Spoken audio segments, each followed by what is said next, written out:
स्वागत है दोस्तों एक नए वीडियो में। जून 2024 के यूजीसी नेट के पीवाईक्यूज को देख रहे हैं। रोज सुबह 6 बजे पांच पांच पीवाईक्यू देखते हैं ताकि हमारा 20 दिन में एक पेपर खत्म हो जाए। आज का सवाल दोस्तों ये है, पहला सूची फर्स्ट और सूची सेकंड को मिलाना है। विजयनगर काल की बात हो रही है ग्रामीण वर्ग। ठीक है, पहला पहला है कि मरियम कौन था।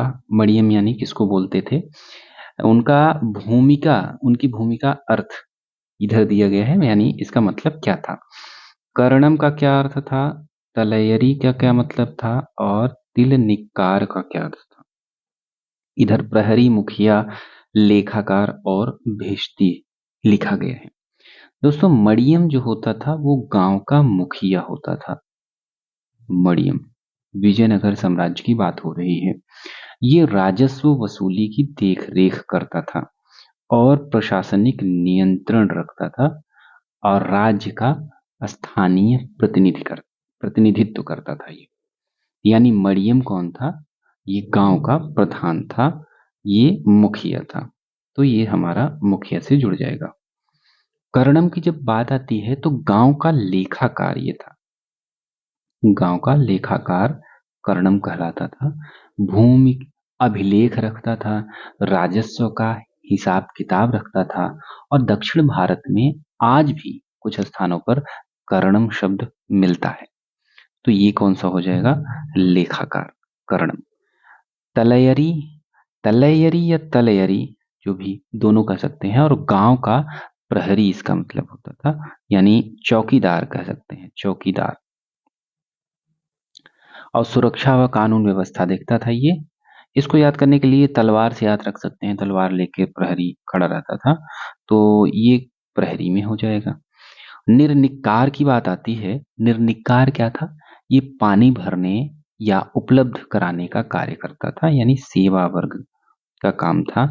और ये भिष्टी था, सेवा वर्ग का काम करता था। इस तरीके से second, third, first and fourth, second, third, first and fourth. ठीक है दोस्तों, ये हमारा पहला सवाल है और कंप्लीट हो रहा है। लेकिन इसमें थोड़ा सा और देखें, विजयनगर जो साम्राज्य का प्रशासन है वो विकेंद्रीकरण था, डिसेंट्रलाइज था, विकेंद्रीकृत था। और गांव जो थे आर्थिक इकाई थी विजयनगर साम्राज्य में, और हर पद राजस्व और व्यवस्था से जुड़ा हुआ था। यहाँ पे ये जो परंपरा थी विजयनगर काल की, ये चोल प्रशासन की परंपरा से प्रभावित थी, चोलों से प्रभावित थे ये। इस तरीके से पहला कंप्लीट हो रहा है। दूसरे की बात करते हैं तो वराह मिहिर की बात आती है। और वराह मिहिर ने लिखा था एक ग्रंथ, बृहत संहिता। तो इसमें किस चीज का वर्णन है, इसकी बात कर रहा है ये सवाल। पहला है कि वर्षा की मात्रा के मापन की विधि। दूसरा खगोल शास्त्र या खगोलीय प्रक्षेप, घरों और मंदिरों का निर्माण। चौथा है पौधों का रोपण और फल उत्पादन में वृद्धि के तरीके। इसमें से कौन सा सही उत्तर है जो वराह मिहिर की पुस्तक बृहत संहिता में उल्लिखित है। तो दोस्तों इस ग्रंथ में ज्योतिष के साथ साथ अन्य विषय भी हैं, जैसे वर्षा का मापन, ग्रह नक्षत्र, वास्तु एवं भवन निर्माण भी है, मूर्ति निर्माण भी है, पौधरोपण है, कृषि संकेत है, प्राकृतिक आपदाएं भी हैं। तो इस तरीके से ये सभी जो दिए गए हैं, हमारा उत्तर हो जाएगा, सारी चीजें आती हैं इस बृहत संहिता में। और वराह मिहिर की बात करते हैं जब, तो इनका जन्म होता है उज्जैन में। और उज्जैन के कायथा बोल सकते हैं या कपित्थ भी बोलते हैं इसको। कब हुआ था, 505 ईस्वी में हुआ था। ये आर्यभट्ट के बाद आते हैं। हाँ, बृहत संहिता इनका प्रमुख ग्रंथ होता है। इसके अलावा इन्होंने लिखा है पंच सिद्धांतिका और बृहत जातक। इनकी दो कथाएं, दो ग्रंथ हैं। और बृहत जातक जो है ज्योतिष से संबंधित है। वहीं आर्यभट्ट की बात करें, आर्यभट्ट जो कि 476 ईस्वी में पाटलिपुत्र में जन्म होता है, बिहार में इनका जन्म होता है। और आर्यभट्ट ही बताते हैं कि जो पृथ्वी अपनी धुरी पर घूम रही है, ठीक। और ये बता रहे हैं कि पाई का सटीक मान इन्होंने ही बताया था, जो होता है 3.1416 के लगभग करीब करीब होता है ये। और दूसरा ये वराहमिहिर हो गए, आर्यभट्ट हो गए, इनके अलावा बात होती है ब्रह्मगुप्त की, ब्रह्मगुप्त की जो आते हैं 598 में। और ब्रह्मगुप्त का भी जन्म उज्जैन में ही होता है, उज्जैन के भीनमाल में होता है। और इनकी जो प्रमुख पुस्तक है वो ब्रह्म स्फुट सिद्धांत है, ब्रह्म स्फुट सिद्धांत। ये किसकी पुस्तक है? ब्रह्मगुप्त की है। इसके अलावा एक और है खंड खाद्य, खंड खाद्य। ये दो प्रमुख ग्रंथ इनके हैं।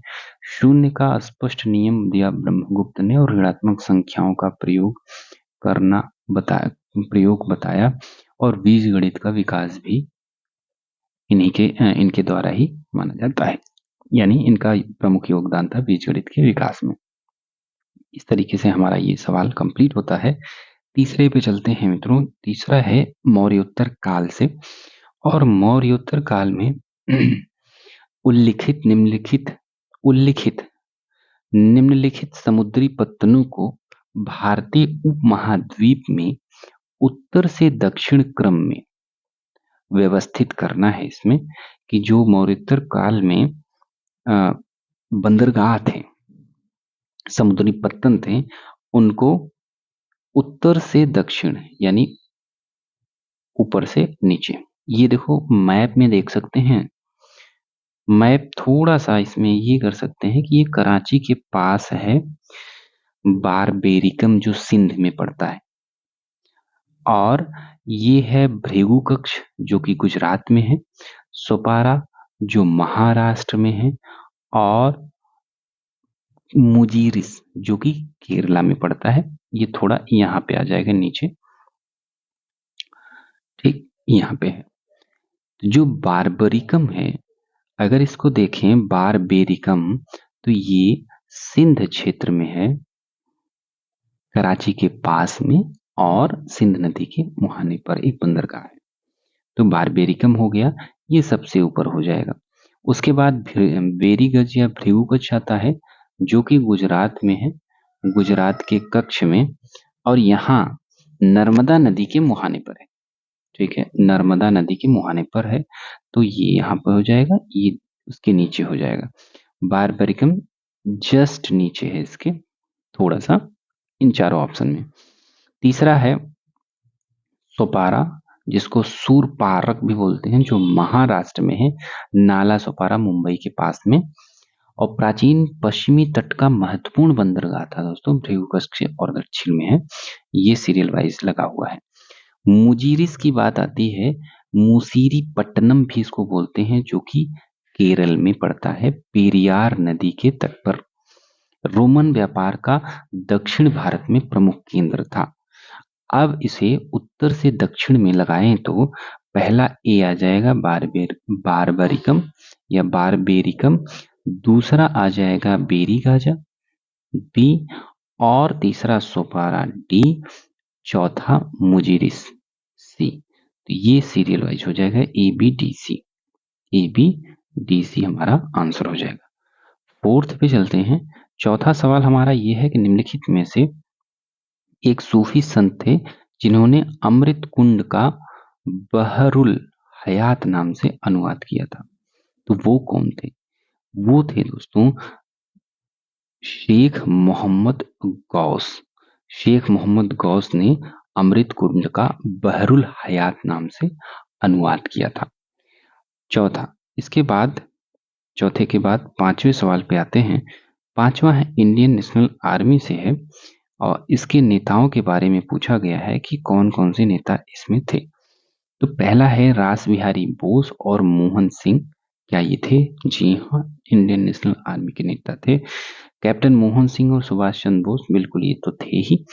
प्रीतम सिंह और कैप्टन मोहन सिंह ये भी थे, जबकि ये पृथ्वी सिंह आजाद और फणींद्रनाथ घोष ये नहीं थे। पृथ्वी सिंह आजाद थे दोस्तों गदर पार्टी के संस्थापक सदस्यों में से एक थे। वहीं फणींद्रनाथ घोष थे अपने छात्र वर्षों के दौरान श्री रामपुर में एक गुप्त समिति के सक्रिय सदस्य के रूप में थे ये। तो इस तरीके से अगर इंडियन नेशनल आर्मी के नेताओं की बात करें तो ये चारों रास बिहारी बोस, मोहन सिंह, कैप्टन मोहन सिंह वही है, सुभाष चंद्र बोस, प्रीतम सिंह। तो ये हमारा 5वां सवाल कंप्लीट होता है दोस्तों। कल मिलते हैं सुबह 6 बजे एक नए वीडियो के साथ। ऐसे ही हम अपना जो पेपर है जल्द ही कवर कर लेंगे। धन्यवाद।